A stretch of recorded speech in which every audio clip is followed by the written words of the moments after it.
saaxiibayaal soo dhawaada. Maanta waxaan ka nasanaynaa vloggii aan duubi jirnay.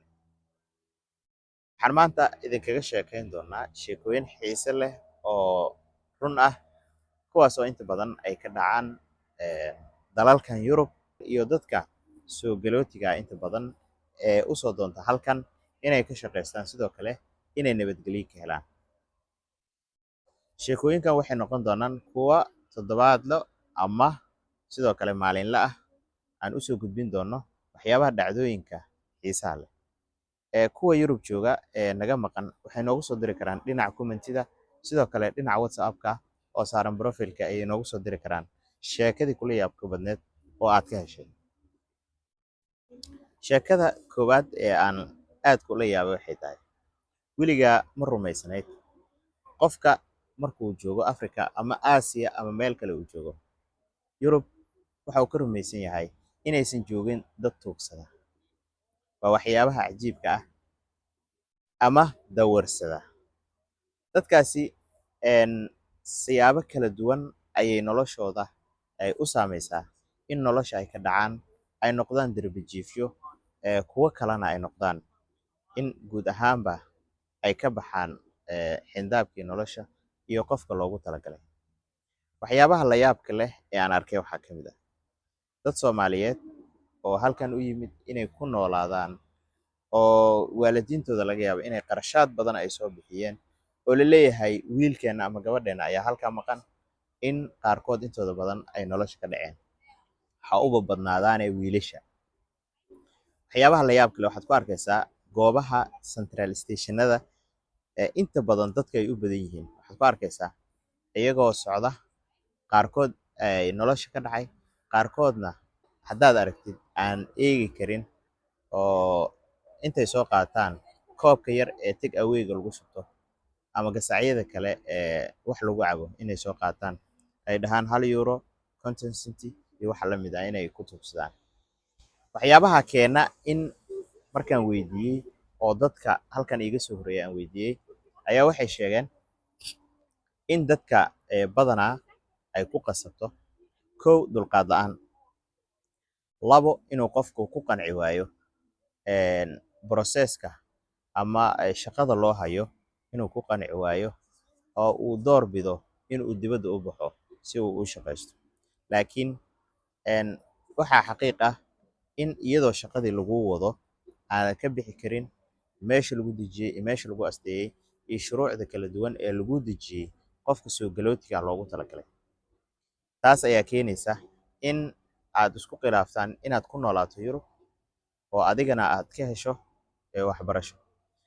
Tan labaad, qofka markuu halkan yimaado inta badan waxay muhiimadda siiyaan inay shaqaystaan oo shaqo ay aadaan. Laakiin dadka reer Yurub waxay aad u jecel yihiin qofka inuu marka hore wax barto, luqadda dalka barto, oo uu sameeyo isdhexgal bulsho, waxa la yiraahdo integration course oo loogu talagalay qofka soo galootiga ah ee waddanka aan u dhalan inuu qaato si uu dadka waddanka ku nool ula qabsado, uuna u noqdo mid wax ka soo saaran kara shaqooyinka iyo waxyaabaha socda uu fahmi karo. Dadka taasi way iska leexiyaan, waxay inta badan sameeyaan in ay integrationka course ama koorsooyinka lagu baranayo isdhexgalka sida luqadaha iyo xirfadaha kala duwan inay ka tagaan oo ay dhahaan waan shaqaysanaynaa, kadibna ay nolosha ku adkaato oo sidaas darteed ay nolosha ku dhacaan.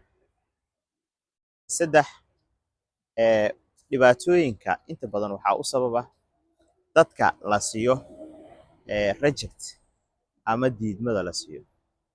Waxyaabaha culeysku ku keeni kara in uusan qofkii aan akhrin warqado la siiyo. Warqadahaas badanaa markaan akhriyo waxaa ku qoran qofka haddii diidmo la siiyo waxaa u furan inuu lawyer qabsado oo uu doodo sababihii lagu diiday iyo waxyaabo kale, kadibna uu processkiisa halkaas u socdo.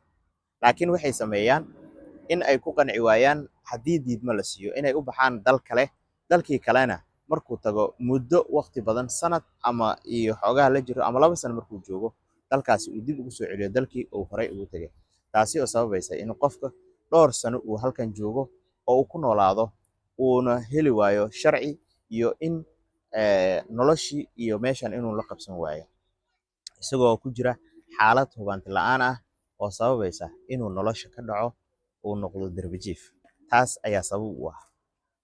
Marka waxaa loo baahan yahay qofka markuu yimaado halkan oo la qaabilo ama waddan ka mid ah waddamada Yurub layska dhiibo markuu yimaado, waa inuu u hoggaansanaa sharciga dalka, waa inuu ku qancaa shuruucda dalka maadaama waddanka uu isaga iskiis u yimid aan la soo kaxaysan.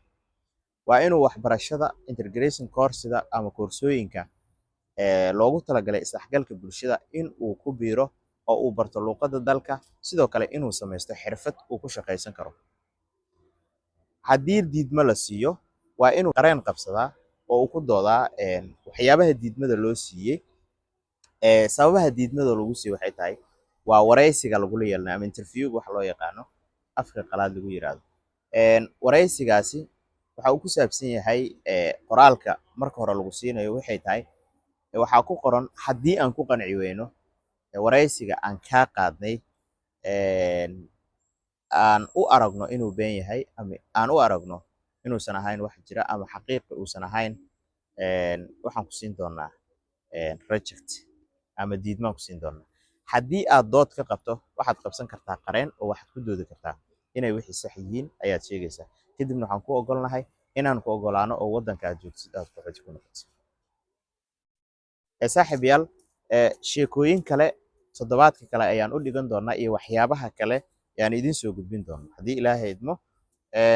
Halkan ayaan ku joojinaynaa. Qof kasta oo halkan jooga waxaad igala soo xiriiri kartaan WhatsApp-ka kor saaran, iyo sidoo kale waxaad igala soo xiriiri kartaan dhanka comment-ida ayaad igu soo qoraysaan sheekooyinka ama dhacdooyinka aad la kulanteen si aan u baahino bulshadana aan ugu wacyigelino xaaladda hubanti la'aanta ay ku jiraan kuwa kale ku nool, kuwa sharciyada aan haysan iyo kuwa kale si ay ugu noqoto dhiirigelin ay ugu noolaadaan waddanka.